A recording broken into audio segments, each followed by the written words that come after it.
Beneath the plains of southern Mesopotamia, where the Tigris and Euphrates once wandered freely across a wide floodplain, archaeologists have uncovered layers of human presence stacked like pages pressed together by time.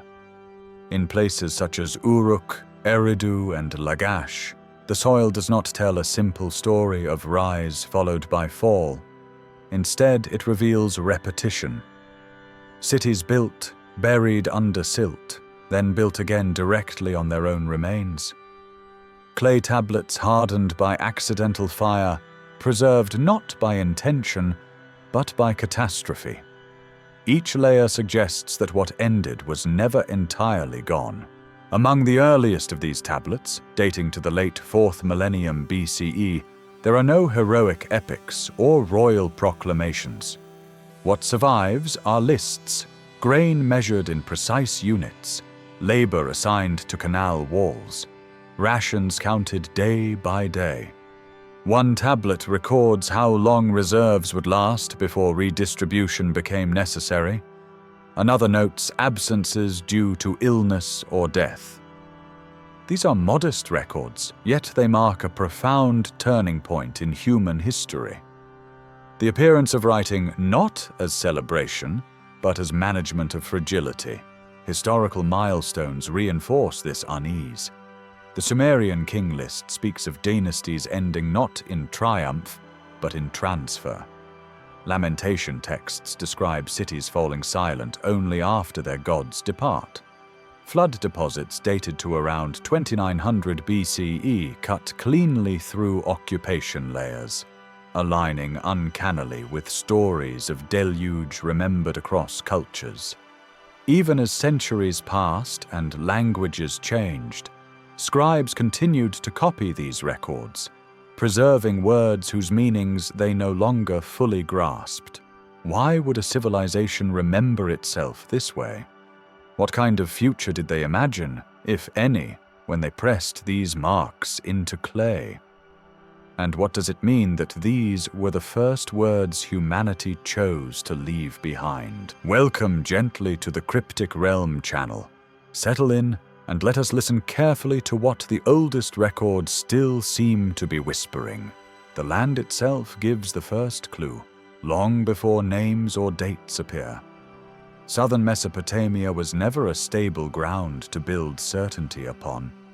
It lay low, almost level with the rivers that fed it, a vast plain of mud and reeds where water arrived without warning and withdrew just as suddenly. Unlike the Nile, whose floods could be anticipated, the Tigris and Euphrates surged irregularly, swollen by distant mountain snowmelt, indifferent to the rhythms of human planning. Fields could be dry 1 week and drowned the next. The soil was fertile, but only briefly, only if the water could be guided, delayed, persuaded to linger just long enough and then leave. Long before cities rose, small communities learned this tension intimately. Archaeology shows scattered villages, reed huts pressed into soft earth, traces of hearths repeatedly rebuilt after collapse. Nothing here encouraged permanence, and yet, around the late 4th millennium BCE, something changed. Across the floodplain, these small settlements began to thicken, to cluster, to align themselves along canals cut with remarkable precision. Ditches became waterways, paths hardened into streets. What had once been temporary began to insist on staying. This insistence demanded coordination beyond memory alone. Irrigation channels stretched for kilometers, linking fields to rivers and cities to one another. Their maintenance required thousands of hands moving in sequence, season after season. If one section failed, water escaped, fields flooded, and the labor of months dissolved in hours. Archaeological surveys reveal constant repair, walls patched, embankments raised, channels dredged again and again. The landscape itself resisted order, and order had to be renewed continuously. It is here that the earliest tablets appear, not in palaces or tombs, but in administrative rooms tucked beside temples and storehouses. Their surfaces are unadorned, their marks repetitive. A sign for barley, a sign for labor, numbers pressed with careful consistency. They record obligations rather than aspirations. Who worked where? Who received how much? How long supplies might last if nothing went wrong? Writing did not arrive as a celebration of control, but as a response to how easily control could slip away. The cities that emerged under these conditions did not grow cautiously. Uruk, within a few centuries, expanded into one of the largest urban centers the world had ever seen. Its walls enclosed tens of thousands of people, dependent on a single fragile system of water and grain. Monumental temples rose from mud brick, their scale dwarfing earlier structures, yet their material remained vulnerable to the same water that sustained them. Beneath these temples, excavations reveal earlier foundations, then earlier still, each separated by thin layers of silt. The city had already failed and returned before its name ever entered later memory. This pattern raises an uncomfortable question. Why commit so completely to a place that demanded constant struggle simply to remain habitable? Other regions offered rain-fed fields, gentler landscapes, fewer extremes. Yet these early city builders stayed, rebuilding directly atop ruins rather than retreating to safer ground. The evidence suggests that the location mattered not despite its danger, but because of it. Control over water here meant control over survival itself. To leave would have been to abandon not just land, but the systems and records that made collective life possible. By the time writing became routine, the cities it served already carried scars. Flood layers cut through occupation levels. Districts were abandoned, then resettled. The archaeological record does not show a single founding moment followed by steady ascent. It shows rehearsal. Failure anticipated, endured, and absorbed into daily practice. And so the first words humanity impressed into clay did not ask how to rise higher, but how to last just a little longer in a place that never promised stability. What survives from those early cities is not confidence, but calculation. When the tablets are read slowly, line by line, their most striking feature is not what they record, but what they omit. There is no language of abundance, no reassurance that the harvest will recover, or that the river will behave next year. Instead, there is a steady attention to limits, grain measured in fixed rations, labor divided into precise units of time. Absences noted carefully, not out of sentiment, but because every missing body altered the balance of work required to keep the canals open. One tablet from Uruk records distributions during a month of reduced yield. The scribe lists names, quantities, and at the bottom, a calculation of how many days the reserves will last if conditions do not improve. It is a narrow margin, not catastrophe, but proximity. The tone is calm, almost indifferent, as though this closeness to shortage were expected rather than alarming. Writing here functions less as memory than as calibration, a way to keep the system hovering just above failure. This attention to balance extended far beyond food. Labor itself became a measurable substance. Men were assigned to dredge canals, reinforce embankments, transport mud brick, or repair gates. Each task carried a ration equivalent.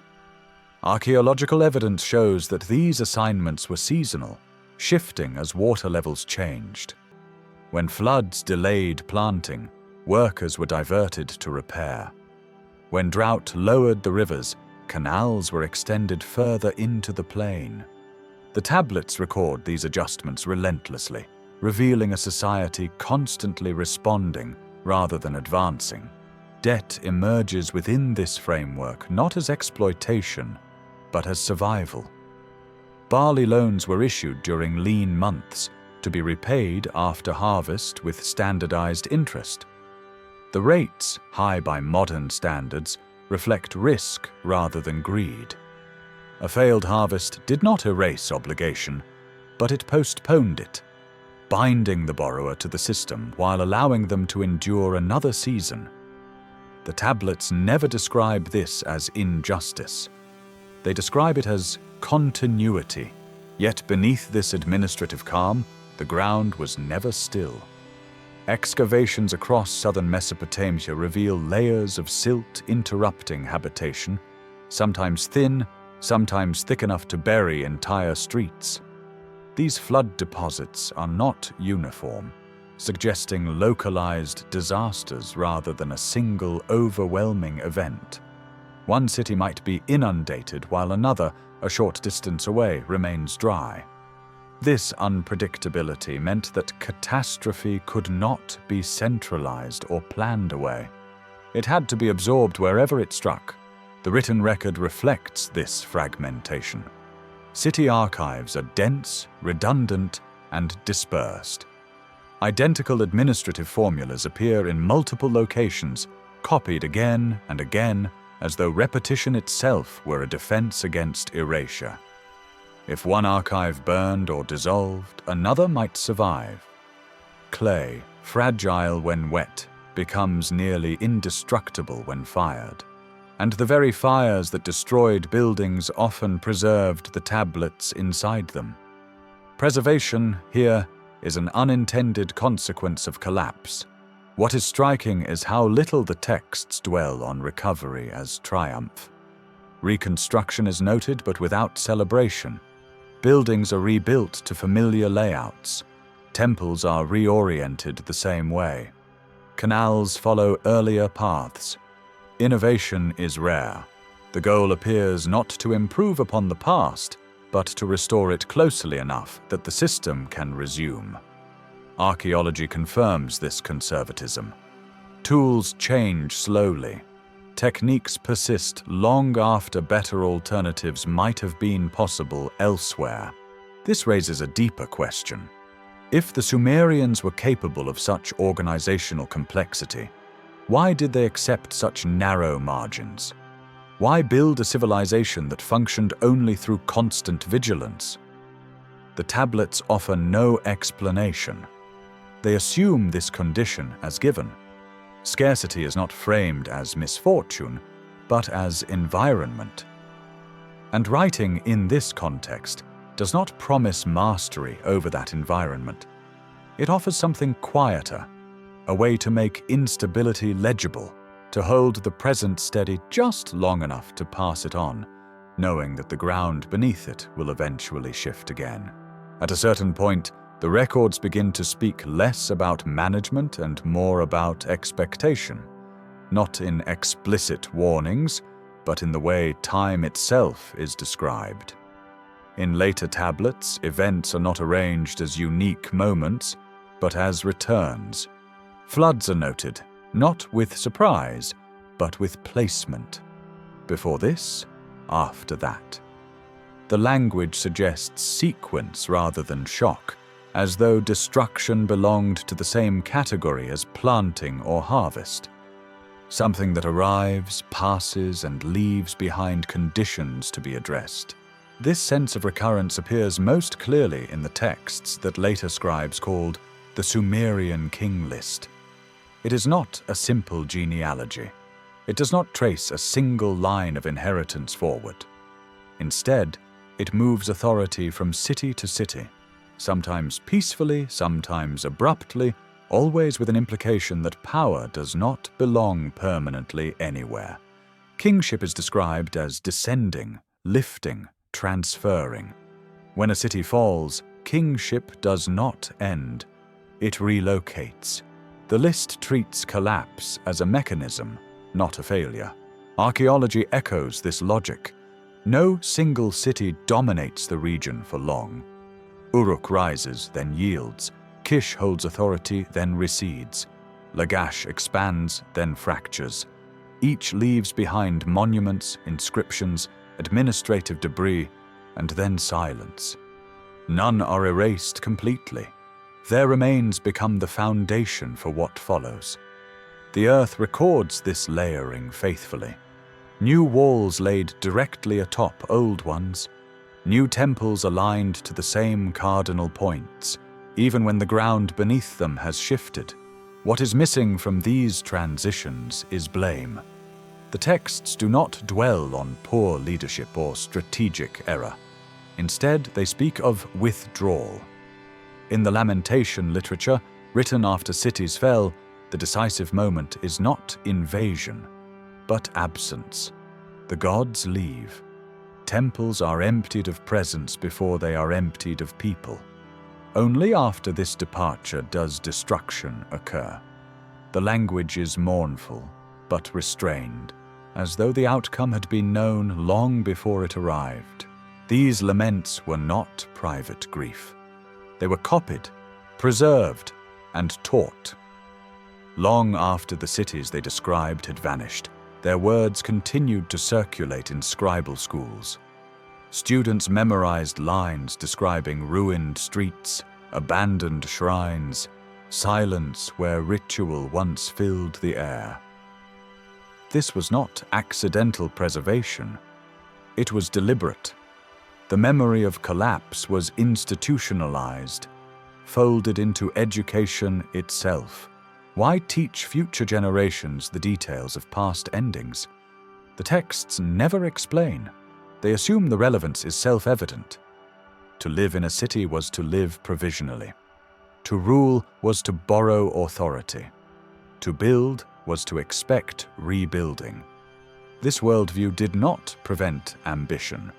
Monumental architecture continued. Military campaigns were launched. Trade networks expanded. But beneath all of it lay an acceptance that no configuration would hold indefinitely. The material culture reinforces this acceptance. Mud brick, the primary building material, is cheap, flexible, and easily repaired, but dissolves quickly when neglected. It is a material suited to repetition, not permanence. Stone, available through trade, was used sparingly. Even royal monuments favored materials that could be remade rather than endure unchanged. The cities were designed not to last forever, but to be renewed until they couldn't be. Over time, this posture toward instability became embedded in how knowledge itself was handled. Tablets were copied obsessively. Older texts were referenced, recopied, preserved even when their original contexts had faded. Redundancy became a strategy, not to guarantee survival, but to increase the chance that something would remain. The volume of writing grew as certainty declined, as though the act of recording were a response to an awareness that memory alone could not be trusted. At this stage, a subtle shift occurs. Writing no longer serves only the present. It begins to address an unknown future. The scribes copying laments and king lists were not speaking to their contemporaries. They were leaving traces for those who would come after the next break, the next silence. And in doing so, they raise a question that the tablets never answer directly. If collapse was expected, even accepted, then for whom were these records truly written, and what were they meant to survive? As the archive thickened, something else quietly changed. The act of writing began to outlive the world it described. Tablets copied centuries after the events they recorded preserve a tone of familiarity toward conditions that no longer existed. The cities named in their lines were already ruins. The rulers listed had become figures without living memory. Yet the words continued, pressed into clay by hands that knew they were preserving something inherited rather than experienced. This distance is visible in the structure of scribal education. Excavations at Nippur reveal rooms filled with practice tablets, many bearing the uneven marks of students learning to master signs whose meanings were already thinning. Lexical lists categorized trees, animals, tools, professions, gods. They were not used for daily communication. They were training devices, exercises in precision rather than expression. A student copied the same list repeatedly, line after line, until error disappeared, even if understanding did not fully follow. By the early 2nd millennium BCE, Sumerian itself was no longer spoken in homes or markets. Akkadian had become the language of administration and conversation. Sumerian survived as a learned tongue, used in ritual, law, and scholarship. Bilingual tablets appear, with Sumerian terms glossed in Akkadian. The translations are careful, but not always confident. Some words are rendered approximately, others are left unexplained. Notes in the margins admit uncertainty. The language was being preserved, but its internal logic was slipping from reach. This linguistic shift marks a deeper transformation. Knowledge had begun to separate from lived practice. Earlier tablets were written by people embedded in the systems they recorded. They tracked water, grain, labor because they depended on them directly. Later scribes copied these records as authoritative forms, even when the conditions they described no longer applied. Laws governing irrigation were preserved in cities that no longer maintained canals of the same scale.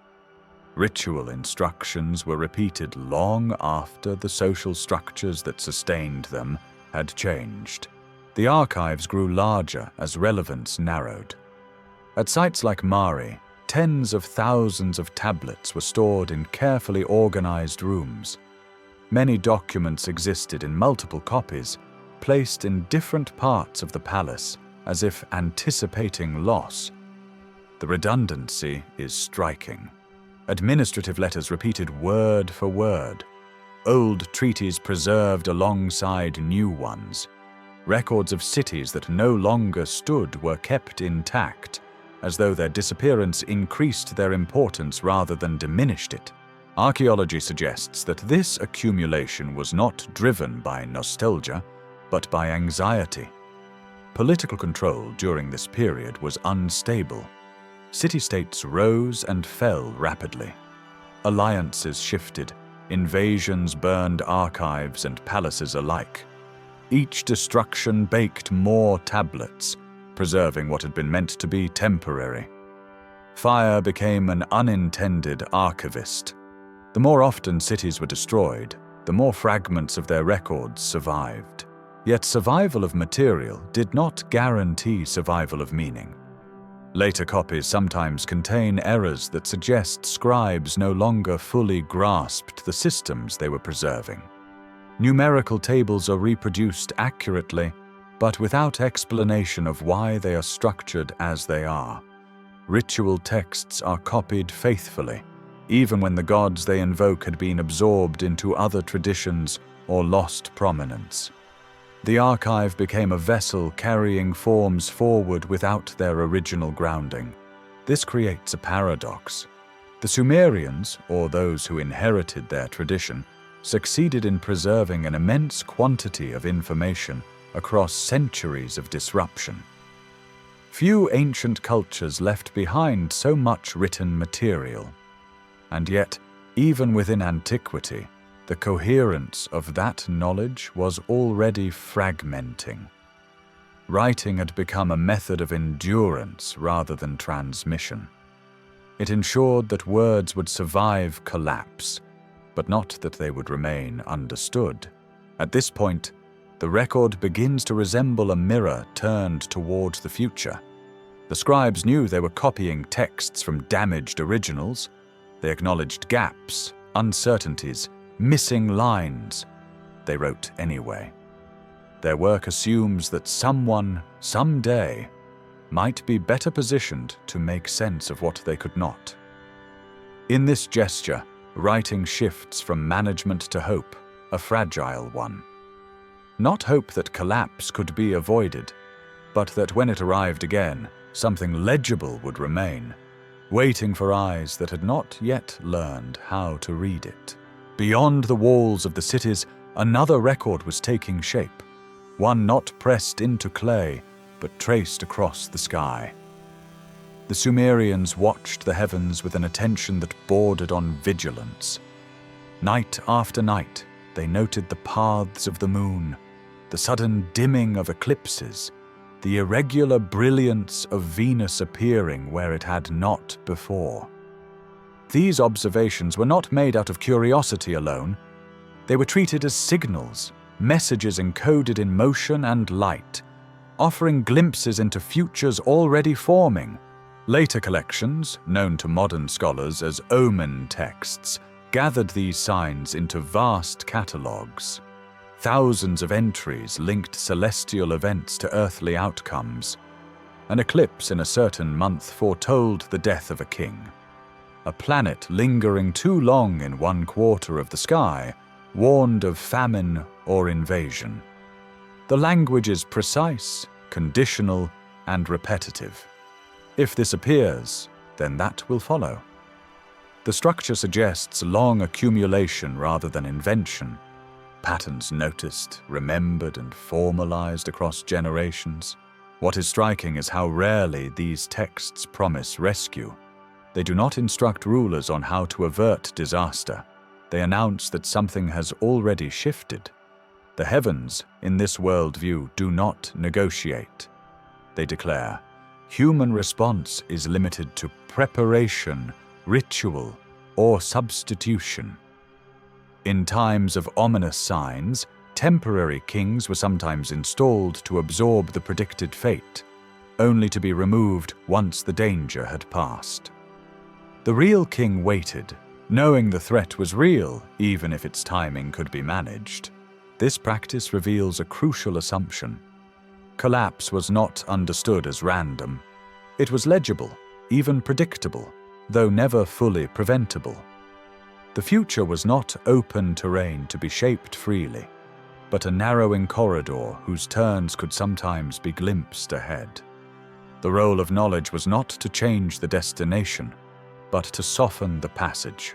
The same logic appears in how natural disasters were interpreted. Floods, storms, and droughts were not treated as external interruptions to civilization. They were woven into its cosmology. The storm god Ishkur embodied both fertility and destruction. Rain that nourished fields could also tear roofs from houses and erase boundaries overnight.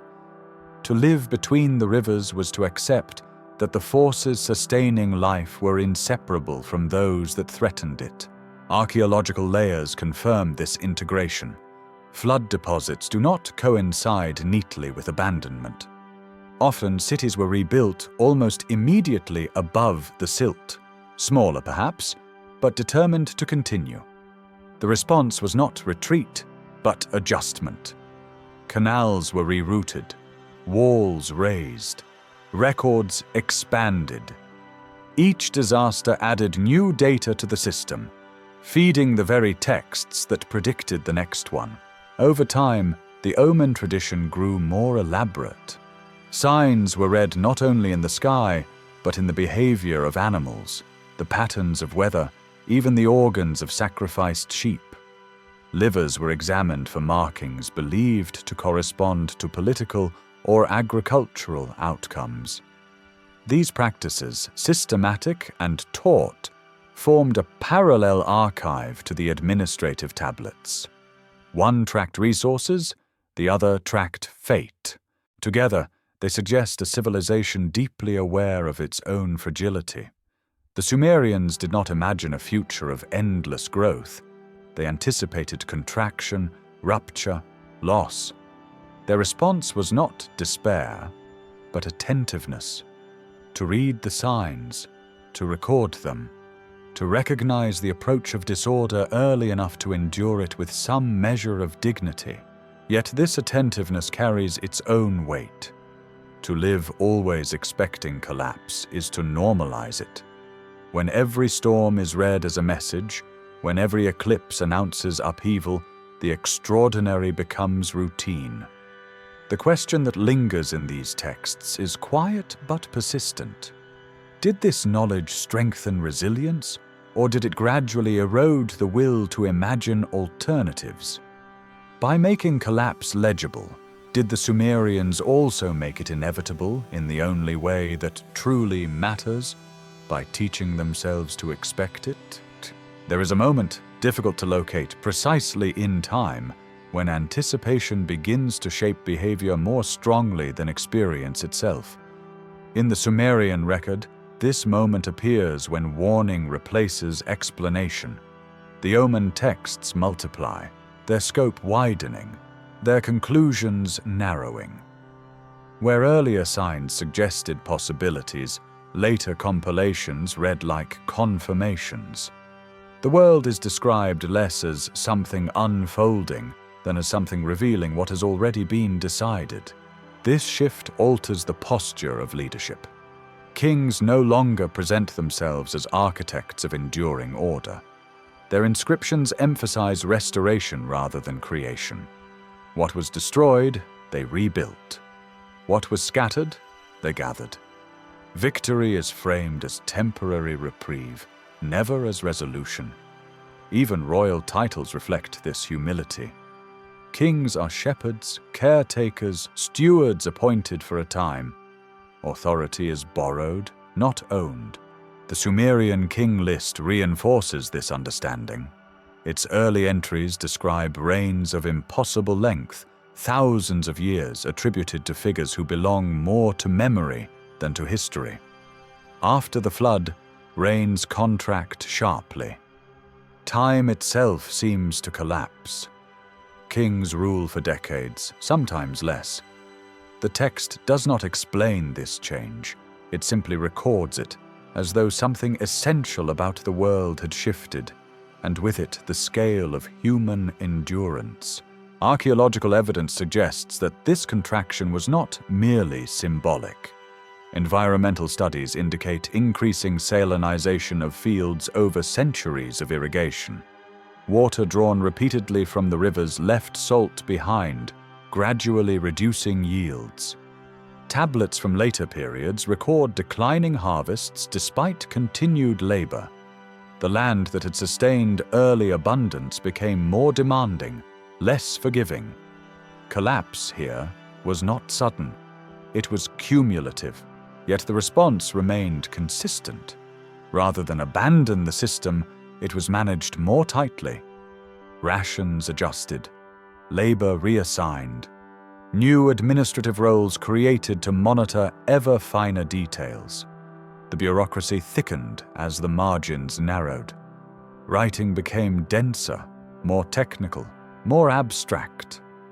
The human cost of this tightening appears indirectly, in tablets noting illness, absence, death. These are never dramatized. They are counted.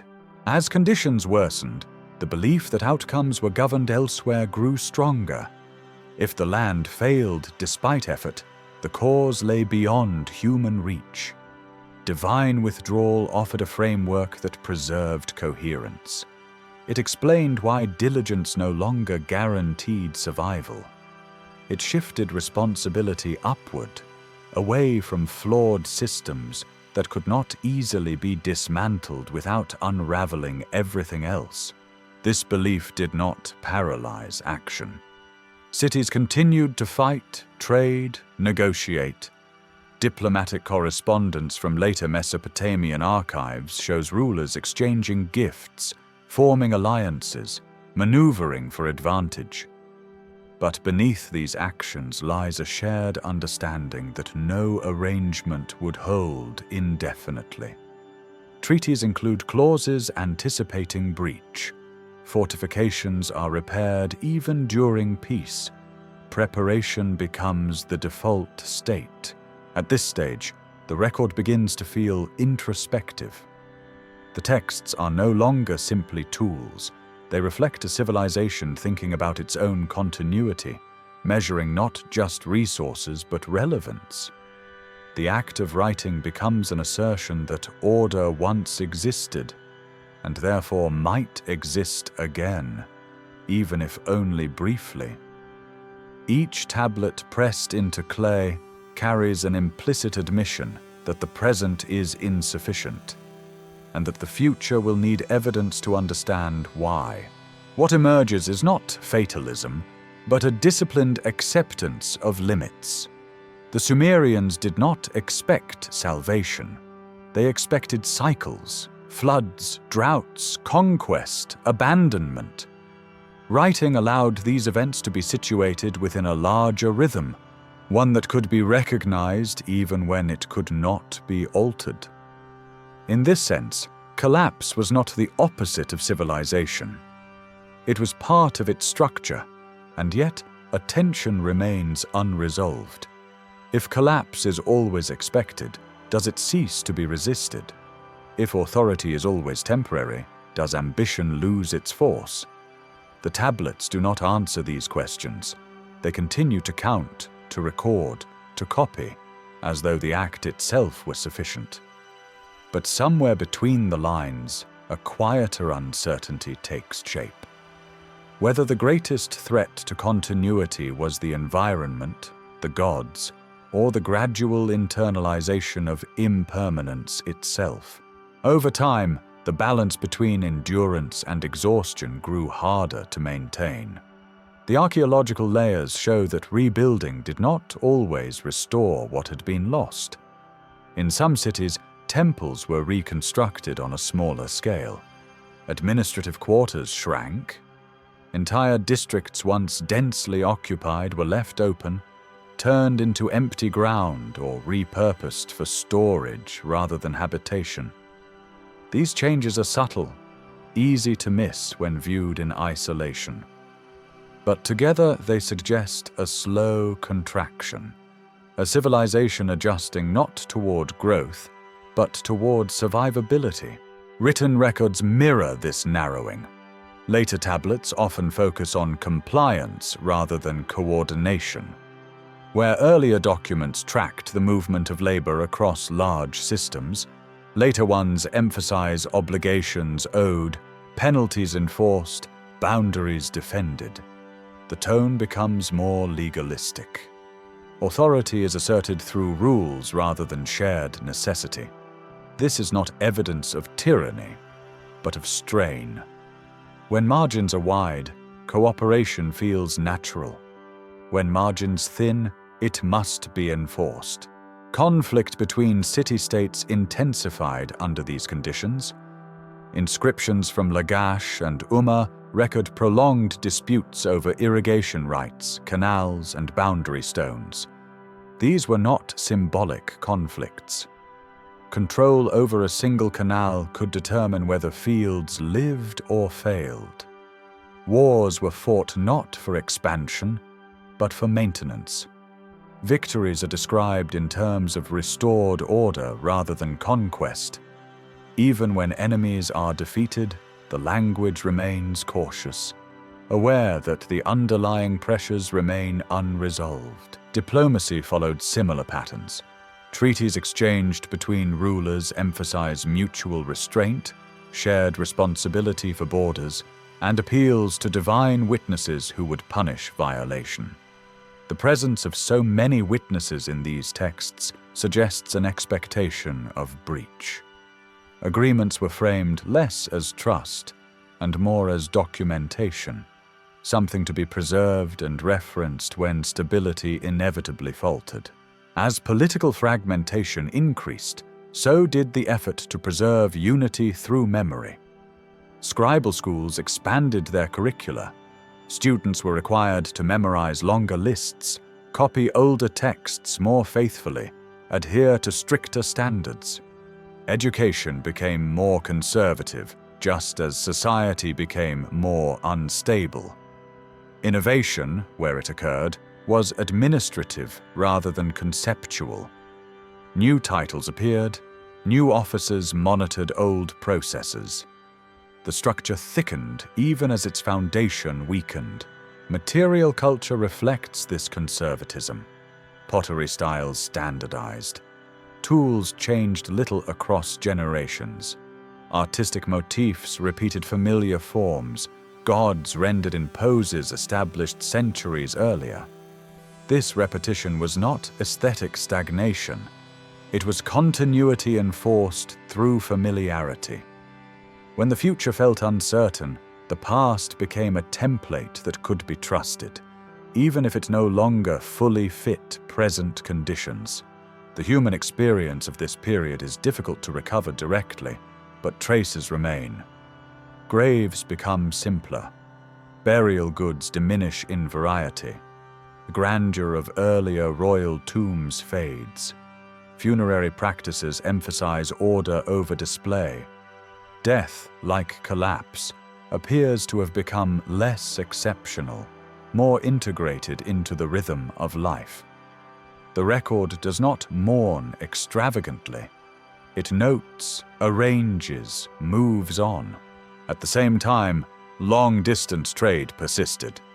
Goods from Anatolia, the Indus region, and the Persian Gulf continued to appear in Mesopotamian cities. This suggests that collapse was never total. Networks contracted, then stretched again. The system bent without breaking completely. But each bend left a mark, each recovery slightly more constrained than the last. By this point, the question underlying the archive grows harder to ignore. If every generation rebuilds knowing the structure will fail again, what sustains the effort? The tablets do not speak of hope in the modern sense. They speak of duty, of continuation as obligation rather than aspiration. To stop rebuilding would be to accept silence. To continue was to affirm that even temporary order mattered. And yet, embedded in this duty is a quiet weariness. The repetition that once preserved resilience begins to resemble inertia. The system persists because it knows no alternative. Collapse is managed, anticipated, even ritualized, but never escaped. The evidence suggests a civilization that understood its limits with extraordinary clarity, and may have paid for that understanding by narrowing its imagination, step by careful step, until endurance itself became the only remaining goal. At some point, endurance itself began to demand explanation. The record hints at this shift through small, almost incidental changes. Certain phrases repeat more often, as if reassurance were needed. References to divine order grow more insistent. The gods are invoked not only as witnesses, but as guarantors of meaning. When systems strain beyond their capacity to justify themselves, belief steps in to hold them together. The laments composed after major collapses reveal this clearly. They do not accuse specific rulers or policies. Instead, they describe a world in which order has withdrawn. Streets once filled with sound fall silent. Rituals continue without presence. The city remains, but its coherence has evaporated. These texts were not written in the moment of chaos. They were crafted later, with distance, and preserved with care. Their purpose seems less to grieve than to frame loss as part of a larger, intelligible pattern. Archaeological layers corresponding to these laments show abrupt destruction. Burned buildings, abandoned administrative quarters. A sudden thinning of material remains. Yet in many cases, occupation resumes soon after, though altered. The scale is reduced, the complexity diminished. What returns is not the same city, but a version of it, quieter, more cautious. The laments do not deny this return. They acknowledge it implicitly by treating destruction as a passage rather than an ending. The continued copying of these texts long after the events they describe suggests they served as instruction. not instruction in rebuilding techniques, but in emotional posture. They taught how to live with loss without dissolving into chaos. By naming destruction as divinely sanctioned, they removed the need to assign human blame. This did not erase suffering, but it contained it within a framework that allowed society to continue functioning. This containment extended into daily life. Ritual calendars expanded to include ceremonies of appeasement and remembrance. Offerings were made not only for success, but for restraint. The gods were asked to delay rather than prevent, to soften rather than eliminate. The language of prayer reflects lowered expectations. Survival becomes the measure of success. Yet this orientation carries a subtle cost. When collapse is understood as ordained, resistance risks appearing futile. Adaptation replaces transformation. The cities adjust, but rarely reconsider their foundations.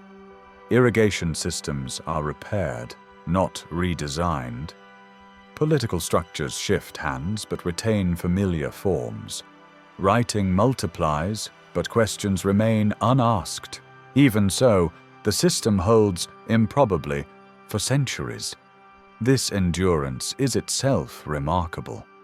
The Sumerians and their successors sustained complex urban life in one of the most volatile environments on Earth. They did so through coordination, documentation, and a willingness to rebuild again and again. Collapse did not erase civilization. It shaped it, but shaping leaves traces. The later record grows quieter. Fewer tablets survive from some periods, not because fewer were written, but because fewer systems remained to justify their creation. Administrative precision gives way to summary. The details blur. Where once every measure was counted, now approximations appear. The archive thins not abruptly, but unevenly.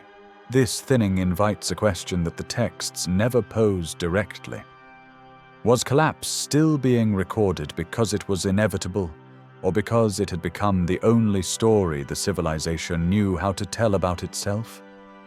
When every memory is framed by loss, does continuity become an act of preservation or a habit sustained without reflection? The ground beneath the cities continued to shift. Rivers changed course. Salinity crept further into the fields. New powers rose on the margins, bringing different languages, different assumptions. The old system adapted, absorbed, reconfigured. But something essential had already changed.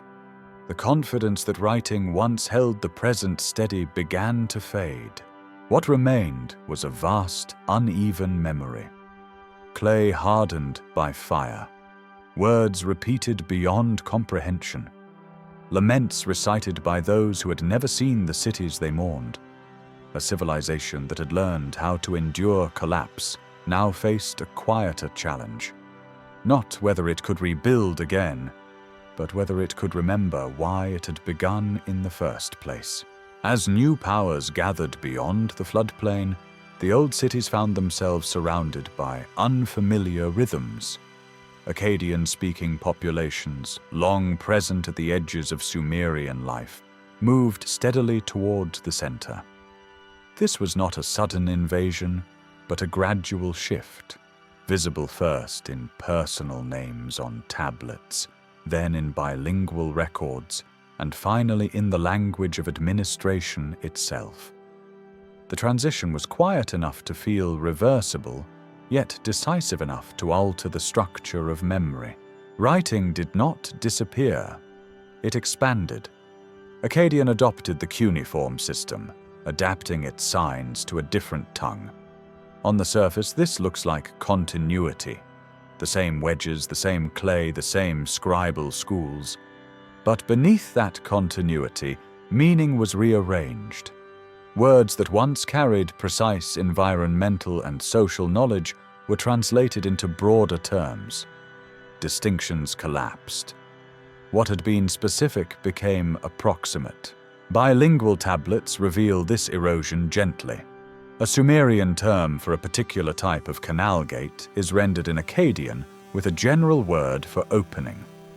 A word describing a specific ritual obligation becomes a loose reference to offering. The scribes are careful, but the gaps are evident. They are preserving form while negotiating loss. The act of translation becomes an admission that something has already slipped beyond reach. At the same time, political authority consolidates. The rise of Akkad under Sargon introduces a new scale of power. For the first time, multiple city-states are bound under a single ruler. The old rhythm of kingship transferring from city to city is interrupted by empire. Inscriptions celebrate unification, conquest, and order imposed across distance. Yet even here, the language betrays unease. Victories are framed as restoration rather than innovation. The old cities are honored, their gods respected, their traditions maintained, at least in name. Archaeology suggests that this consolidation was fragile. Administrative systems expanded rapidly, then strained. Communication across long distances required unprecedented coordination. Local knowledge, once embedded in city-specific practices, was now filtered through centralized authority. Tablets multiply again, recording correspondence, inventories, commands. Writing becomes heavier, more layered, as though the system fears its own complexity. Environmental pressures do not ease. Salinity continues to reduce yields in the south. Some populations shift northward, toward more reliable rainfall. The southern cities persist, but their dominance wanes. Temples remain active, but their influence narrows. The land itself seems to favor movement, redistribution, adaptation beyond the old heartland. Within scribal schools, the past becomes increasingly formalized. Students copy Sumerian hymns and laments with reverence, even as Akkadian fills their spoken world. The old language acquires an aura of authority precisely because it is no longer alive. It becomes timeless, fixed, immune to change. But this fixity comes at a cost. A language that cannot evolve cannot fully explain a changing world. The archive now contains layers of voices speaking across different realities. Early tablets written from necessity, later copies written from obligation, still later ones written from tradition. Each layer preserves something different, yet none can fully recover the conditions that produced the first marks. Writing has become a bridge spanning gaps it can no longer close. This moment marks a subtle turning point. Collapse is no longer only environmental or political. It is epistemic, a collapse of shared understanding. Knowledge persists, but coherence thins. Systems continue to function, but their justifications grow distant. The civilization survives in form, but its relationship to its own origins becomes increasingly abstract. The question that emerges here is difficult to phrase, even harder to answer. When a society preserves its past so faithfully that it can no longer question it, does memory become a refuge or a restraint? And if collapse once taught the Sumerians how to write, what happens when writing itself begins to outlive the reasons it was created? The consolidation of power did not quiet the deeper anxieties that had shaped the earliest records. If anything, it amplified them. Under imperial rule, distance grew between decision and consequence. Orders issued from a central authority traveled across rivers and plains, arriving in places where conditions differed sharply from those imagined at the center. The tablets record this friction in subtle ways. Instructions are repeated, clarifications appended, reports returned with explanations for why commands could not be fulfilled exactly as written. This gap between plan and reality widened as empires expanded. The old city-states had governed environments they knew intimately. Canals were local, fields were familiar. Under empire, administration became abstract. Grain was counted far from where it was grown. Labor was assigned without direct knowledge of the land it would confront. Writing mediated these relationships, but it also concealed their fragility. The system appeared orderly on clay, even as it strained in practice. Archaeological evidence suggests that this strain was unevenly distributed. Northern regions, less affected by salinization, gained relative strength. Southern cities continued to function, but their margins grew thinner. Tablets from later periods record more frequent shortfalls, more adjustments, more disputes over allocation. The language remains technical, but its density increases as though precision were needed to compensate for declining reliability. At the same time, the tone of inscriptions shifts. Earlier kings had emphasized their role as caretakers of cosmic order. Imperial rulers adopt grander titles, claiming universal dominion, divine selection, and lasting legacy. Yet even these claims are hedged. Monuments speak of victories achieved with divine favor, not guaranteed by strength alone. The gods remain arbiters, capable of withdrawal at any moment. This reliance on divine sanction reflects a continuity with older thought, but its function has changed. Where earlier belief framed collapse as cyclical necessity, now it serves to justify concentration of power. If order depends on divine approval, then obedience becomes a religious act. Dissent risks appearing not merely political, but sacrilegious. Writing enforces this alignment, recording decrees as sacred extensions of cosmic will. Despite this, the record never fully suppresses doubt. Laments continue to be copied. Old king lists are preserved even as new dynasties assert control. The memory of transience remains embedded in the archive, resisting erasure. No empire claims eternity without qualification. Every assertion carries an unspoken condition until the gods decide otherwise. Daily life under these conditions grows quieter in the archaeological record. Fewer elaborate burials, less variation in household goods. The material culture suggests adaptation to constraint rather than expansion. People continue to live, trade, marry, mourn, but with reduced expectation that the future will differ dramatically from the present. Stability becomes a temporary achievement, not a promise. Writing, meanwhile, becomes increasingly self-referential.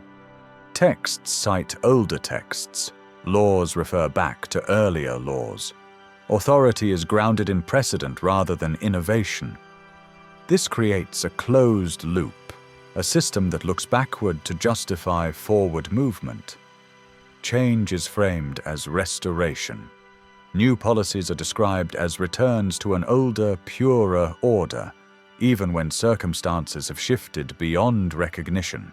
This backward gaze stabilizes identity, but it also limits response. When challenges arise that do not resemble those of the past, the archive offers fewer tools. The language of adaptation remains bound to familiar categories. Collapse, once understood as a natural rhythm, now begins to appear as deviation from an idealized memory that never fully existed. In this tension, a quiet transformation takes place. The civilization that once wrote to manage instability now writes to defend continuity itself. Writing becomes not only a record, but a shield, a way to assert that order still holds, even as evidence accumulates to the contrary. The question left hanging in the record is unresolved and unsettling. When writing is used to preserve a system that no longer aligns with reality, does it delay collapse, Or does it deepen it by making necessary change harder to imagine? By the time the archive reached this density, silence had begun to appear between the lines. Not the silence of abandonment, but of compression. Where earlier tablets unfolded processes in detail, later ones often summarize. Totals replace lists.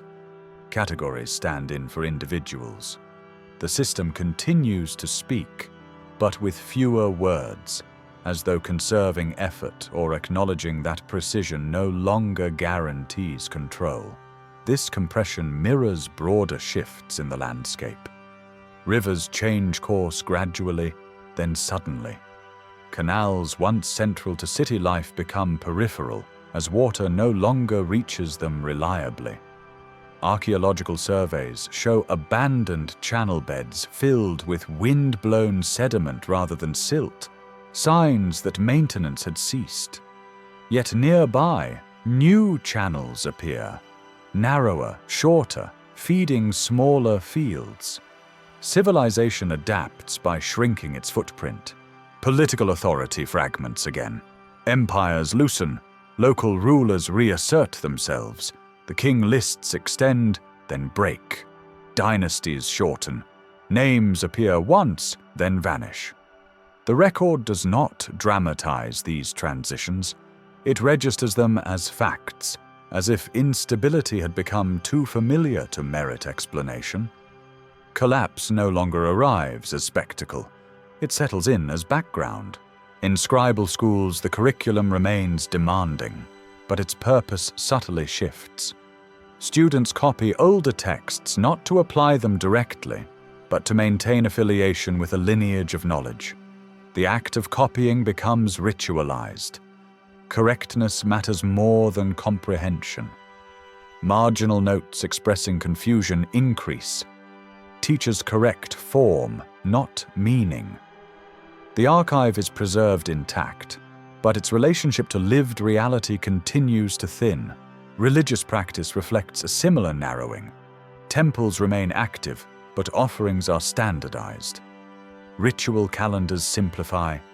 Gods, once associated with specific local functions, merge into broader figures. The divine world contracts into a manageable pantheon, easier to maintain, less responsive to particular places. This consolidation mirrors administrative trends. Complexity gives way to uniformity, not because it is superior, but because it is sustainable under strain. Archaeological layers from this period often show continuity without renewal. Houses rebuilt on old foundations with minimal alteration.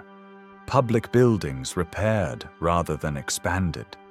Decorative elements reduced. The emphasis shifts from expression to durability. The material world grows quieter, more functional, less ambitious. Civilization persists, but with lowered expectations. Writing records this persistence faithfully. Tablets continue to be produced, stored, copied, but fewer of them address the future. Prognostication gives way to maintenance. Omens still circulate, but they are consulted less publicly. The heavens continue their motions, but their messages feel redundant. When instability becomes constant, prediction loses urgency. What emerges is a civilization that has internalized collapse so thoroughly that it no longer experiences it as interruption. Decline becomes normalization. Adaptation becomes routine. The system survives not through confidence, but through habit. Writing sustains this habit, offering continuity of form even as substance erodes. This raises a difficult possibility that the greatest transformation did not occur when cities burned or rivers flooded, but when collapse ceased to shock. When it became expected, even unremarkable. At that point, resistance no longer takes the form of reinvention, but of endurance alone. The archive does not comment on this shift. It continues its work, impartial, meticulous, but its silence is telling. The question that presses gently from beneath the clay is whether a civilization can remain alive when survival itself becomes its only ambition, and whether writing, once a tool to navigate uncertainty, can eventually become a witness to a slow forgetting of why certainty was ever sought at all. What followed was not an ending, but a thinning. The record does not announce it. There is no clear line where one world stops and another begins. Instead, evidence accumulates quietly. Fewer seals impressed with personal names, more documents issued in the voice of institutions rather than individuals. Authority becomes faceless, dispersed across procedures that no longer require explanation because they have become automatic. In this phase, the idea of origin grows distant. Earlier texts had traced systems back to divine grants or legendary founders. Now, practices are justified by precedent alone. This is how it has always been done. The phrase appears in different forms, embedded in legal formulas and administrative habits. Memory hardens into rule. The flexibility that once allowed adaptation begins to stiffen. Archaeological traces reflect this rigidity. Workshops continue to produce tools and pottery, but innovation slows. Forms are repeated with near-identical proportions over generations. Craft knowledge is preserved through imitation rather than experimentation. This is not failure of skill, but a narrowing of acceptable variation. When survival is uncertain, deviation feels dangerous. Trade networks persist, though altered. Goods still move along rivers and overland routes, but volumes shrink. Luxury items appear less frequently. Exchanges prioritize essentials. The system becomes inward-looking, conserving resources rather than seeking expansion. Even long-distance connections are maintained cautiously, their benefits weighed against their risks. Writing mirrors this inward turn. The archive grows dense with internal references. Documents cite other documents. Authority is grounded in earlier records rather than present conditions. When disputes arise, they are settled by pointing backward, not outward. The past becomes the ultimate arbiter, even when it no longer offers guidance for emerging challenges. Religion adapts in parallel. Rituals emphasize maintenance of order rather than renewal. Festivals commemorate continuity rather than transformation. Myths are retold with slight shifts, emphasizing obedience, restraint, and acceptance of limits. The gods are portrayed less as dynamic forces and more as guardians of an established arrangement. Divine withdrawal remains a threat, but divine surprise diminishes. At the human level, this produces a subtle change in posture. Lives are lived within narrower horizons. Expectations contract. Aspirations align more closely with survival than achievement. The archaeological record hints at this through domestic architecture that prioritizes enclosure and durability over openness. Homes become more inward-facing, organized around storage rather than display. Yet within this contraction, life continues with resilience. Families form, children learn their letters. Fields are planted even when yields are uncertain. The civilization does not collapse in a dramatic sense. It endures, reshaping itself to fit a world that no longer rewards excess. Writing remains central to this endurance, anchoring practices that might otherwise drift apart. But endurance has a shadow. When systems persist primarily because they are familiar, they risk losing responsiveness.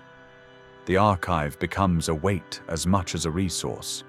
Each new record must align with what has already been written, even when circumstances demand divergence. The future becomes constrained by the shape of the past. This is the moment when collapse takes on a new form, not as destruction, but as ossification, a gradual loss of elasticity. The cities still stand, the tablets are still pressed, the rituals still performed, but the ability to imagine a different arrangement fades, replaced by confidence that continuation itself is sufficient. The record does not lament this change. It does not celebrate it either. It simply continues, marking time through repetition.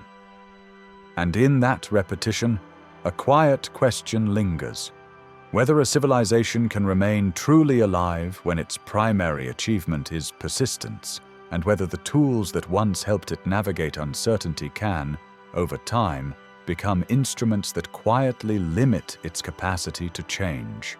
At the edges of this persistence, new voices begin to appear, not as interruptions, but as overlays.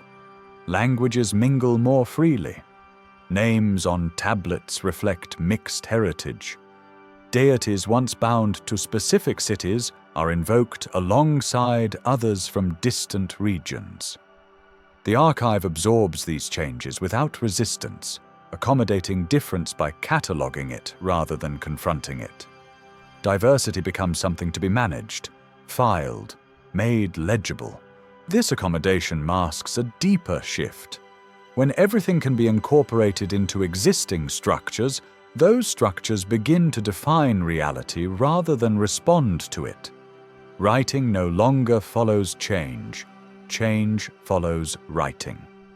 Administrative categories shape how people are seen, how labor is assigned, how value is measured. The world is filtered through forms that were created under very different conditions, and yet remain authoritative because they endure. Archaeological evidence from this period shows cities that function, but no longer surprise. Streets follow familiar patterns. Public spaces are maintained, not reimagined. Repairs replace construction. Even destruction, when it occurs, is localized, absorbed, patched over. The dramatic cycles of earlier centuries give way to a flatter rhythm, one that sustains life but rarely transforms it. Religious expression reflects this flattening. Myths are preserved, but their edges soften. Stories that once carried tension and risk become instructional, emphasizing order over conflict. The gods remain powerful but distant, their decisions accepted rather than questioned. Rituals focus on correct performance, less on ecstatic encounter. Faith becomes procedural, reliable, repeatable. In the scribal schools, students continue to copy texts whose origins stretch far beyond their lived experience. The discipline remains strict. Errors are corrected. Precision is enforced. But creativity is absent. The goal is fidelity, not exploration. Writing trains scribes to reproduce the past flawlessly, even as the present drifts further from the conditions that shaped that past.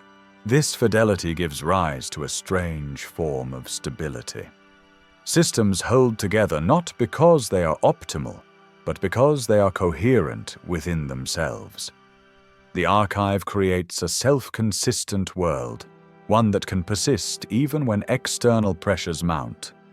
Collapse, when it arrives, does so slowly, through attrition rather than shock. Trade routes thin further. Peripheral regions gain autonomy. Central authority weakens without fully disappearing. The record tracks these changes with the same calm attention it once gave to harvests and rations. There is no sense of crisis, only adjustment. The language of emergency fades, the language of maintenance dominates. Yet beneath this calm lies an unspoken transformation. The civilization that once wrote to confront instability now writes to preserve equilibrium. Writing has shifted from a tool of response to a tool of normalization. It smooths disruption, translates loss into continuity, absorbs rupture into routine. This raises a question that the archive never frames directly. When a system becomes so skilled at integrating change that it no longer feels it, does it lose the ability to recognize when transformation is necessary? The tablets continue to accumulate, each one affirming that the system still functions, still records, still remembers. But memory here is selective. It preserves forms, not conditions. It remembers outcomes, not causes. The early awareness of fragility that gave rise to writing has been replaced by confidence in the archive itself. As long as the record continues, it seems to suggest continuity remains intact. The earth, however, continues its own rhythms. Rivers shift again, fields salinize further. New powers rise beyond the horizon. The archive absorbs these signals, but it does not interpret them as calls to reimagine. It files them away, confident that persistence has always been enough. And so the question deepens quietly, without demand for answer. Whether the greatest risk faced by this civilization was ever collapse at all, or whether it lay in the slow transformation of writing from a means of awareness into a mechanism that made awareness no longer necessary. Eventually, pressure arrived from beyond the systems that had learned to absorb almost everything. It did not come as a single catastrophe, but as convergence. Climate patterns shifted again. Periods of drought lengthened. The rivers that had once surged unpredictably now failed to rise at all in some years. Archaeological data from the late 3rd millennium BCE show widespread abandonment across parts of southern Mesopotamia, not just of cities, but of entire regions. Fields once irrigated fell silent, canals filled with dust rather than silt. At the same time, movement accelerated. Populations migrated northward and westward in search of more reliable water. These were not invading armies, but families, laborers, herders, carrying their lives with them. The archive records this movement indirectly, through changes in ration lists, shrinking workforce numbers, and references to people no longer present. Absence becomes a recurring theme, noted clinically without commentary. Political authorities struggled to respond. The systems designed to manage instability were calibrated for fluctuation, not sustained depletion. Redistribution works when scarcity is temporary. It falters when scarcity becomes structural. Tablets from this period record increasingly complex reallocations, emergency measures repeated too often to remain exceptional. What had once been adaptive flexibility begins to resemble desperation. The language of legitimacy shifts accordingly. Rulers emphasize divine favor more urgently, as though repetition might restore what material conditions no longer support. Inscriptions multiply assurances that order has been renewed, that justice has been restored, that the gods have returned. Yet the archaeological layers tell a quieter story. Temples are repaired, but not expanded. Administrative centers function, but with reduced scope. The confidence of earlier centuries does not return. Writing itself reflects strain. Errors increase, calculations grow inconsistent. Some tablets repeat formulas incorrectly, suggesting scribes working from damaged exemplars or under pressure. The redundancy that once protected memory now transmits distortion along with preservation. Knowledge persists, but its precision erodes. At this stage, collapse can no longer be framed purely as cyclical. The rhythms that once governed rise and rebuilding are disrupted. There is no clear moment of renewal following decline. Instead, contraction deepens. The archive continues, but it records less. Fewer names, fewer transactions. The silence between entries grows, yet even here, the system does not simply stop. In some cities, life reorganizes on a smaller scale. Local authority replaces centralized control. Writing adapts, serving immediate needs rather than maintaining vast continuity. The grand ambition of preserving everything recedes. Survival becomes local, provisional.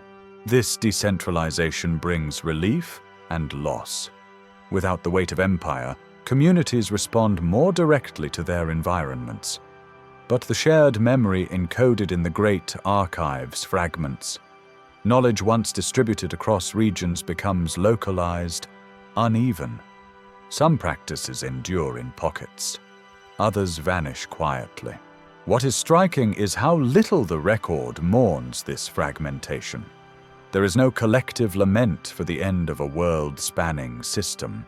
The texts do not announce that an era has closed. They simply thin, scatter, and stop in certain places while continuing in others. Collapse here is not dramatic. It is administrative. The long arc traced by the tablets suggests that the civilization did not fall because it misunderstood its fragility. It fell in part because it understood it too well, designing systems that could absorb shock but not escape accumulation. When pressures aligned beyond their capacity to adapt, endurance gave way to dispersal. The question left suspended at this point is unsettling in its simplicity. If collapse arrived not through ignorance but through foresight stretched too far, what does that imply about civilizations that pride themselves on anticipating every risk, recording every variable, preparing for every outcome, yet remain bound to structures that cannot be reimagined once they have served their time? What followed did not erase the past so much as redistribute it.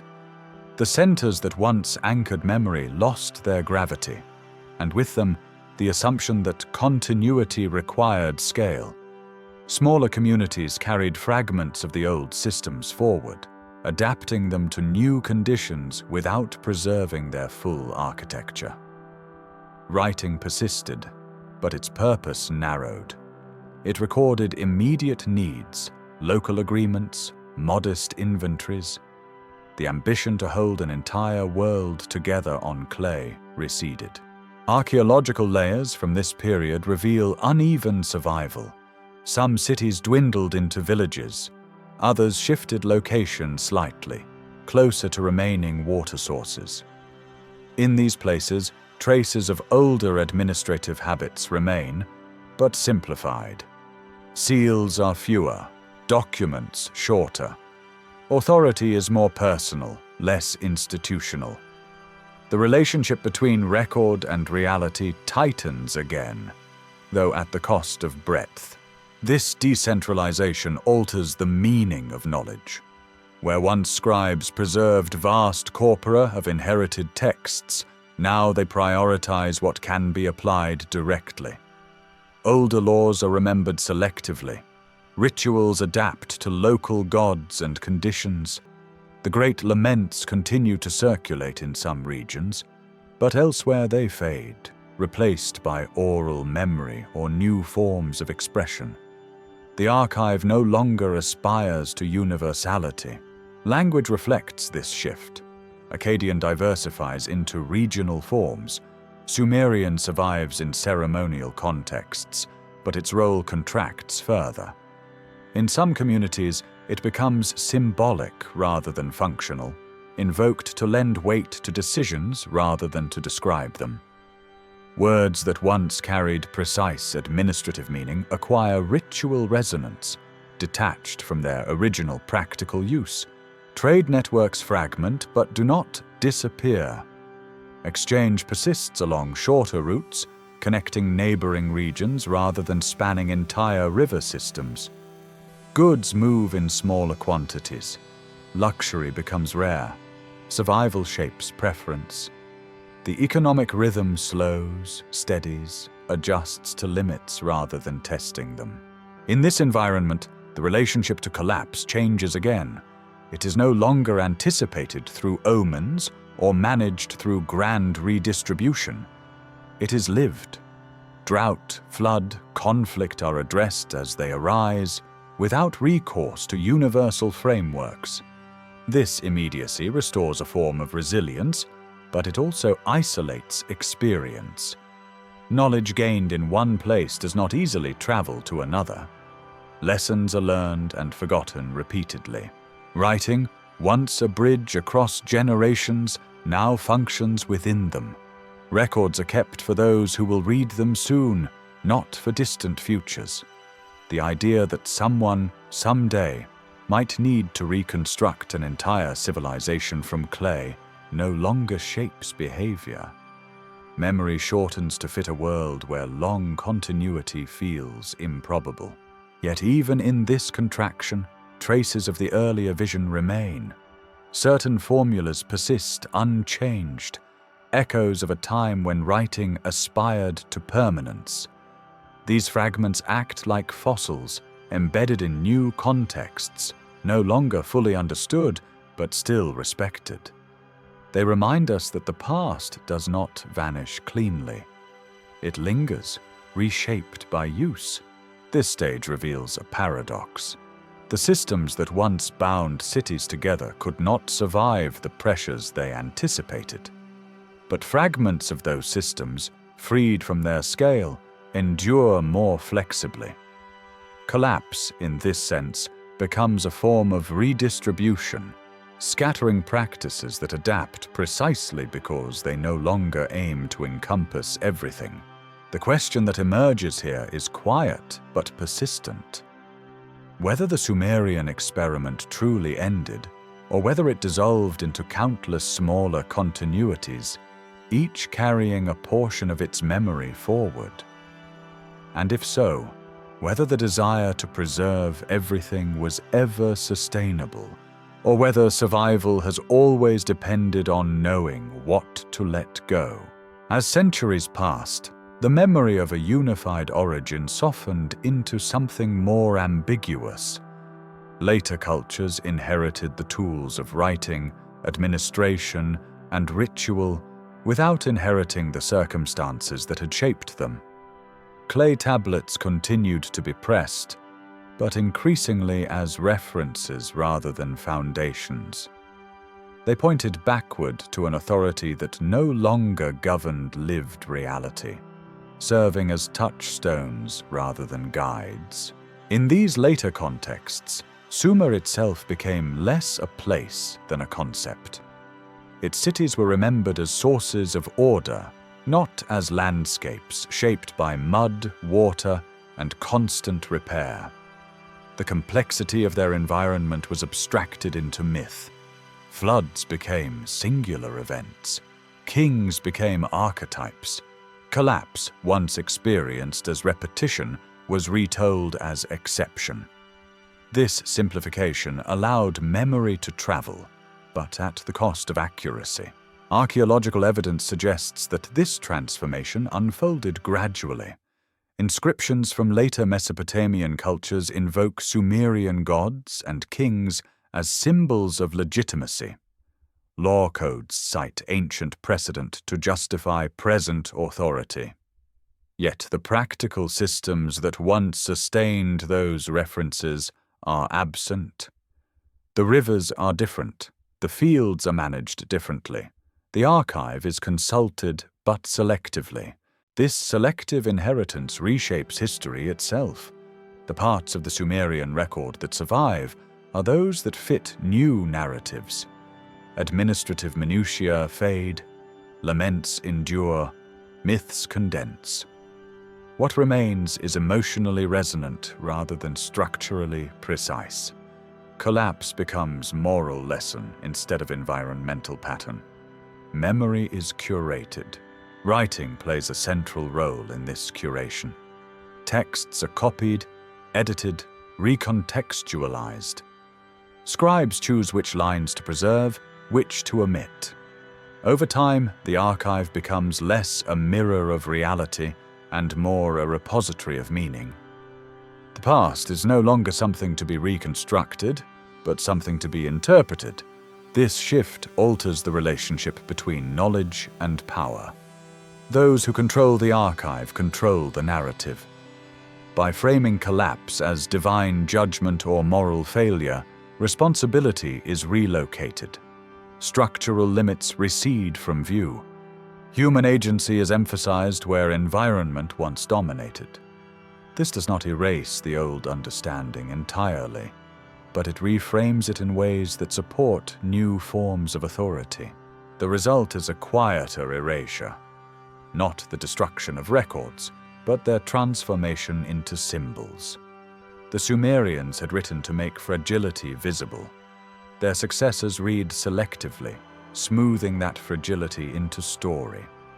The warning embedded in the earliest tablets becomes muted, almost inaudible beneath layers of interpretation. And yet, traces remain. Archaeological layers still speak. Silt still interrupts habitation. Abandoned canals still mark moments when systems exceeded their limits. These material facts resist narrative control. They persist beneath texts, beneath myth, beneath reinterpretation. What emerges here is a tension between what is remembered and what is preserved. The Sumerians preserved details because they feared loss. Later cultures preserved meanings because they sought continuity. Both forms of preservation are incomplete. One risks overload, the other risks simplification. This tension raises a final unsettling thought. That collapse is not only an event to be survived, but a story to be told. And that the way a civilization tells its own ending may shape what future generations believe is possible, permissible, or inevitable. In reshaping Sumer into legend, did later cultures protect themselves from its warnings? Or did they ensure those warnings would return, quieter but persistent, waiting to be noticed again? Long after the cities themselves had thinned into mounds, the traces they left behind continued to shape how later societies understood time. The earth preserved what language transformed. Beneath temples reused by successive cultures, beneath roads that followed older paths without knowing why, the ground retained its memory in layers. Silt, ash, broken brick. Each stratum marking not a single ending, but a sequence of adjustments that no story could fully contain. When archaeologists much later cut through these layers, they noticed something that the texts rarely emphasized. Collapse was uneven. Some districts failed while others persisted. Some systems broke quickly. Others lingered long past their usefulness. This irregularity resists the simplicity of legend. It suggests that no single cause, no single moment ever carried the weight of an ending. Civilization dissolved through accumulation, not catastrophe. The written tradition inherited from Sumer, however, preferred coherence. It sought patterns that could be taught, recited, remembered. Flood narratives condensed centuries of environmental stress into a single dramatic event. King lists imposed order on sequences that were far messier in practice. Laments transformed administrative failure into cosmic withdrawal. These narratives offered meaning, but they also narrowed perception. This narrowing has consequences. When collapse is remembered as moral failure or divine decision, material conditions fade into the background. The role of soil chemistry, river behavior, labor exhaustion becomes secondary. Responsibility shifts away from systems toward character. The lesson becomes ethical rather than structural. Such lessons travel easily. Structural warnings do not. Writing, in this later phase, becomes a vessel for continuity rather than critique.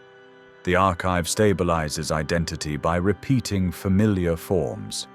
Even when circumstances change radically, the language of the past provides reassurance.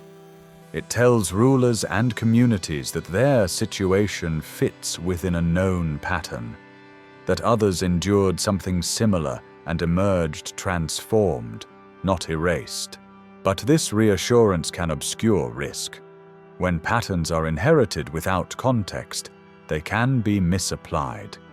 Strategies designed for cyclical flooding may fail under sustained drought.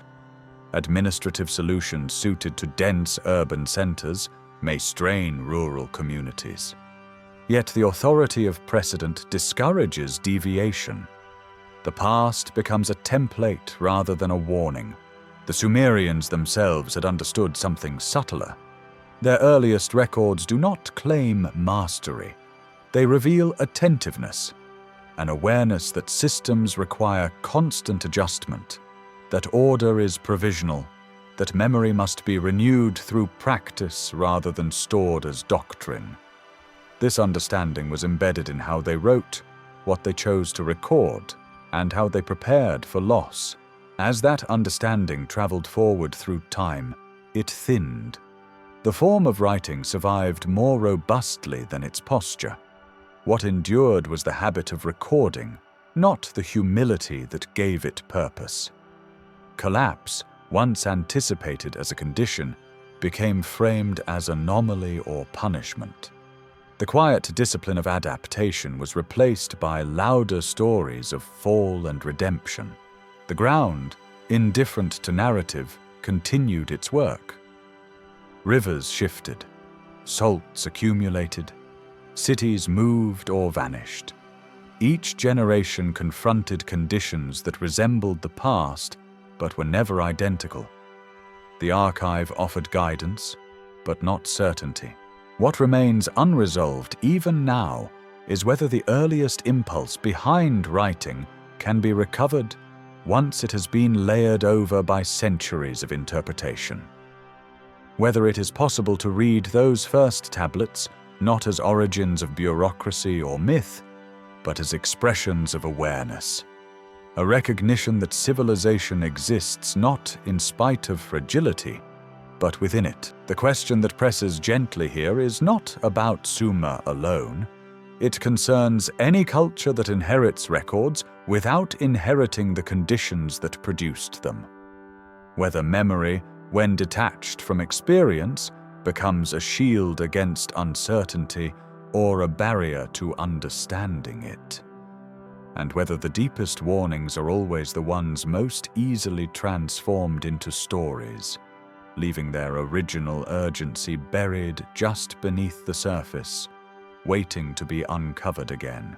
By the time the ruins of the southern cities became landmarks rather than homes, their presence had begun to work on the imagination in a different way.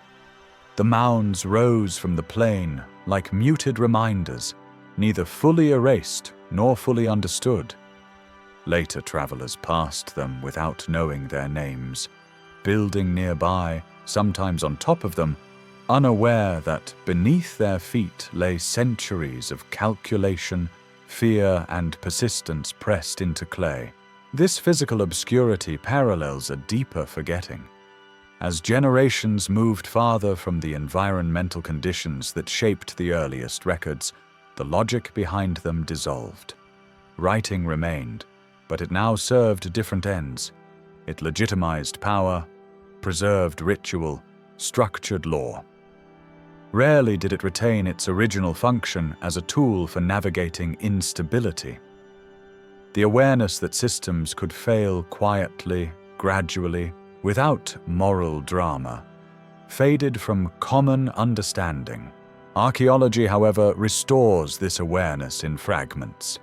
The alignment of abandoned canals with later settlement patterns, the chemical signatures of salt in ancient fields, the repeated narrowing of urban footprints following periods of stress. These are not stories. They are traces. They resist narrative closure. They suggest that collapse is less an event than a condition that emerges when pressures accumulate beyond a system's ability to respond. In this light, the Sumerian archive appears less like a monument to progress and more like a long meditation on limits. The sheer volume of writing, the redundancy, the insistence on copying even damaged texts, reads as an attempt to stay oriented in a world that offered few guarantees. Writing did not promise safety. It promised continuity of attention. That promise was fragile. Over time, attention shifted from conditions to symbols, from process to precedent, from adaptation to preservation. The archive grew heavier as it lost flexibility. Eventually, the structures it supported could no longer move with the environment they inhabited. Yet the end was not absolute.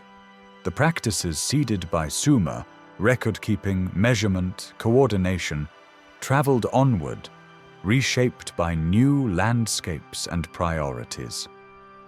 They survived precisely because they were incomplete. Detached from their original setting, they could be reinterpreted, reassembled, adapted elsewhere. The warning embedded in their origin, however, traveled less easily. This creates a strange inversion. The more distant a society becomes from the circumstances that gave rise to writing, the more confidently it may rely on written certainty. The archive appears solid, authoritative, self-sufficient. The fragility it was designed to address becomes invisible. The Sumerians may have sensed this risk intuitively. Their earliest records do not present writing as solution, but as companion to uncertainty, a way of staying present to change rather than mastering it. That posture is difficult to preserve across generations, especially when writing itself seems to offer permanence. Standing at the edge of this long trajectory, the question is no longer what ended Sumer. It is whether the most important thing they tried to pass on was ever the information itself. Perhaps it was the habit of watching closely, of counting not to control, but to remain aware of how close order always was to slipping away. If that habit can be recovered, then the tablets are not relics, they are invitations, not to fear collapse, but to recognize it as part of any system that grows complex enough to forget its dependence on conditions beyond its control. And if that recognition is lost again, the earth will not need to remind us loudly. It will simply continue, patiently, layering new records over old ones, waiting for someone else to notice. What remains, then, is not a ruin in the conventional sense, but a pattern, a rhythm that does not announce itself, yet persists beneath the surface of history. When later civilizations looked back toward the deep past, they often searched for beginnings. First kings, first laws, first cities. What they rarely sought was the logic of endings that had shaped those beginnings so carefully. The Sumerian record, when read without haste, suggests that the two were never separate. The earliest tablets do not ask how to become powerful. They ask how to remain coherent, how to distribute water before it disappears, how to account for labor before exhaustion sets in, how to mark absence before it destabilizes everything else. These questions do not belong only to antiquity. They recur whenever systems grow dense enough that individual awareness can no longer track consequence without assistance. Later cultures inherited the tools that emerged from this necessity, but not always the disposition that accompanied them. Writing became an instrument of authority, certainty, permanence. Its original intimacy with instability faded. The act of recording shifted from attentiveness to assertion, from tracking conditions to declaring order. This transformation was subtle, gradual, and almost impossible to resist. Archaeology allows us to glimpse what texts alone cannot convey. The slight misalignments between successive building phases, the incremental retreat from the lowest fields, the repetition of repair where redesign might have been possible. These material traces suggest that collapse rarely arrives because no one noticed the danger. It arrives because noticing becomes routine, normalized, folded into expectations. In this sense, the Sumerian experience complicates the idea that foresight guarantees resilience. They anticipated failure. They recorded it. They prepared for it culturally, administratively, even spiritually. And yet, the accumulation of preparation itself became a constraint. Systems built to endure shock can struggle when pressure is continuous rather than episodic. Flexibility gives way to procedure. Awareness gives way to habit. What the archive preserves most faithfully is not a solution, but a posture, an orientation toward the world that accepts impermanence without surrendering to chaos. That posture is difficult to inherit. It requires constant renewal, not just copying. When renewal stops, even the most detailed records become inert. The silence that eventually surrounds the southern cities is not accusatory. It does not condemn their builders for failure. Instead, it underscores a quieter truth, that civilizations do not collapse because they misunderstand fragility, but because they eventually treat it as background rather than signal. The danger is not ignorance, but familiarity. Standing with this understanding, the past feels less distant. The Sumerian tablets do not speak across 5,000 years as warnings shouted from ruin. They speak as murmurs, almost ordinary in tone, describing adjustments, recalculations, small decisions made under pressure. Their power lies precisely in this ordinariness. The question that rises here does not demand an answer. It simply lingers. Whether the greatest inheritance of the first writers was the ability to store information, or the willingness to face uncertainty without illusion, and whether, in learning to preserve so much, later societies may have forgotten how to practice the attentiveness that made preservation meaningful in the first place. There is one final trace that resists summary, resting not in the archive or the soil, but in the silence that follows both. When writing thins to nothing, when cities no longer rebuild atop themselves, when even memory fragments disperse into unrelated traditions, something subtle is revealed. Not the failure of civilization, but its release. The moment when continuity no longer insists on its own preservation. The Sumerian world did not vanish overnight. It loosened. Practices migrated. Words shifted meaning. Techniques survived in new hands, under new skies.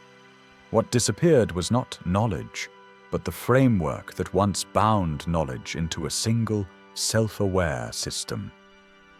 Writing continued elsewhere, but its original tension with instability dissolved.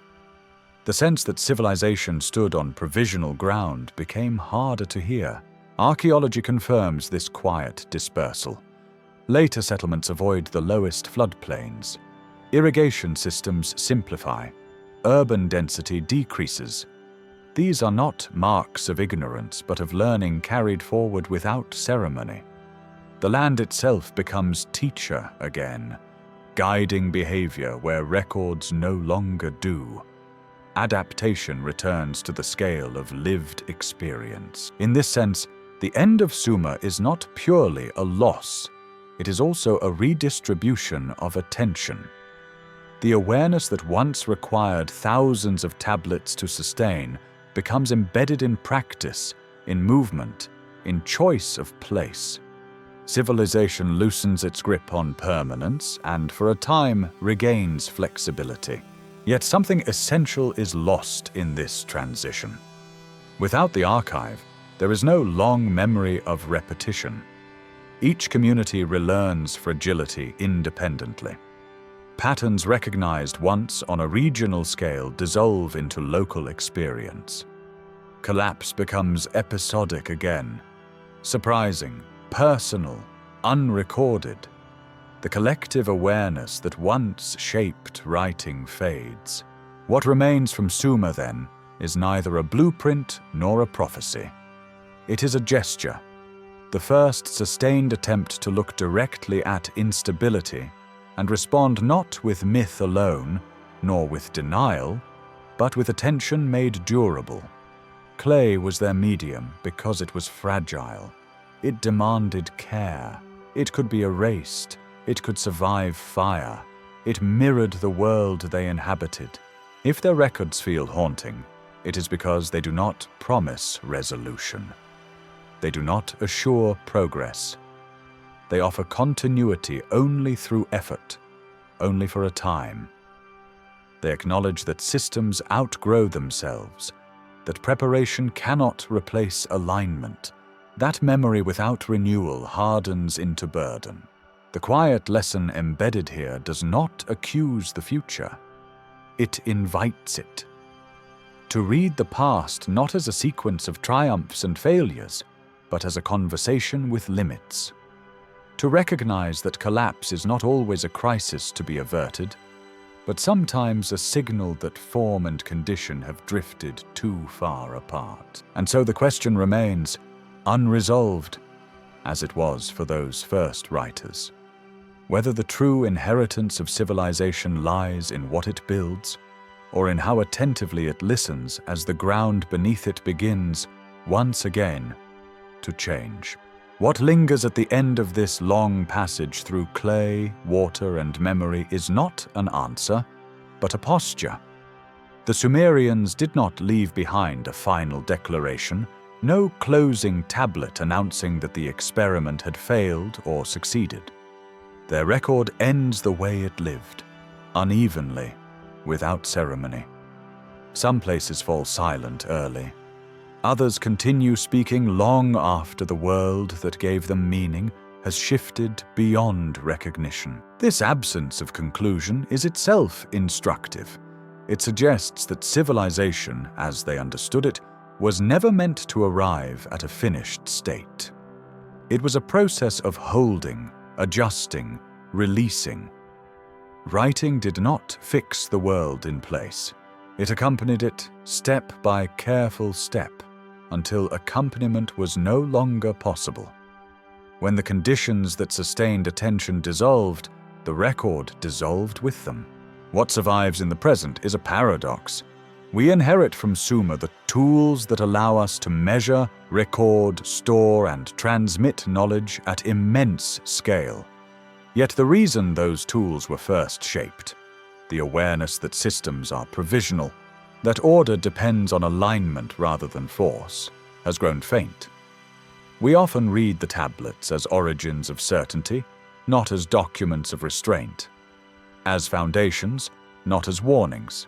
The Sumerians wrote because they lived where forgetting was dangerous, where a missed repair could drown a field, where a delayed redistribution could fracture a city. Their writing was an extension of care, a way to remain attentive when individual memory was no longer sufficient. It was never neutral.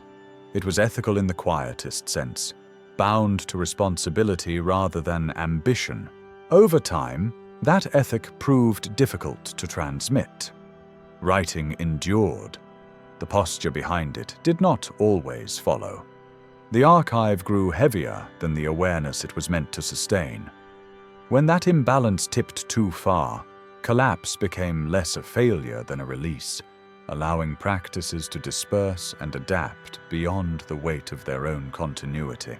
Standing here, far removed from the floodplains that shaped the first tablets, it is tempting to search for lessons that can be applied cleanly. But the record resists this.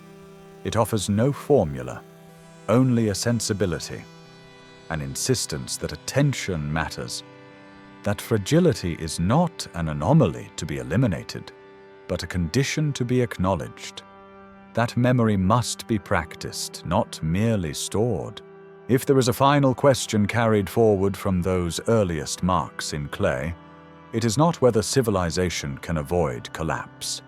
It is whether it can remain aware of the ground on which it stands while it builds, whether it can listen to the subtle signals of strain before they harden into routine, whether it can use its records not to assert permanence, but to remember how provisional permanence has always been.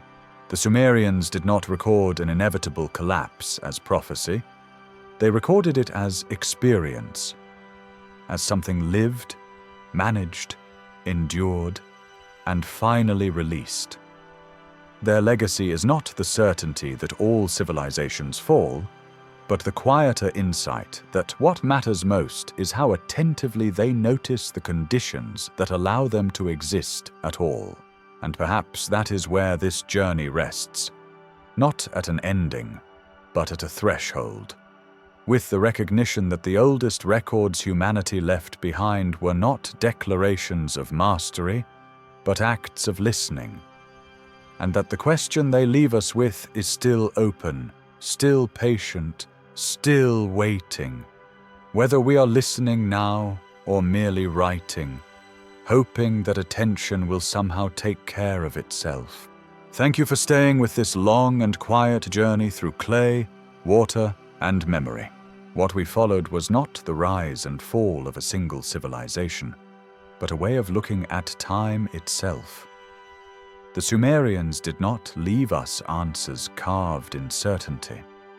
They left traces of attention, of people who understood that order is fragile, that continuity must be practiced, and that writing was never meant to guarantee permanence, only awareness. Their tablets survive not because they promised immortality, but because they were made in a world that expected loss. And perhaps that is why they still speak. Not loudly, not urgently, but steadily, reminding us that civilizations do not end only through catastrophe, and they do not endure through confidence alone. They endure through alignment, care, and the humility to recognize limits before they harden into silence. If this story felt less like a conclusion and more like an open space, that is intentional. History, when listened to closely, rarely closes itself. It lingers, it waits. It asks us not what we will build next, but how attentively we will notice the ground beneath it. You've been listening to Cryptic Realm Channel, a place for quiet histories, hidden patterns, and questions that unfold slowly. If these stories resonate with you, consider subscribing, leaving a gentle comment, or simply returning when the world feels loud and the night feels long. Until next time, rest well and keep listening.